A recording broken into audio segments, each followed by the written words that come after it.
Hujan deras yang mengguyur kota Banda Aceh pada Jumat 7 Mei 2020 bertepatan dengan 15 Ramadan 1441 Hijriah mengakibatkan hampir di semua sudut kota Banda Aceh terendam banjir.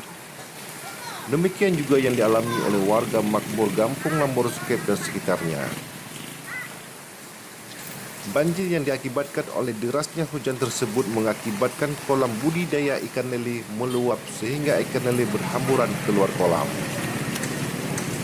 Hal tersebut dimanfaatkan oleh warga untuk menangkap ikan lele yang keluar dari kolam tersebut.